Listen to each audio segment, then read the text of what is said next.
video.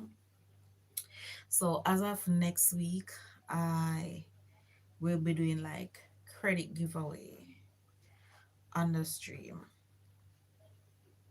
So I need to get some digital and flow credit so I can able to issue it out to persons when they come on in.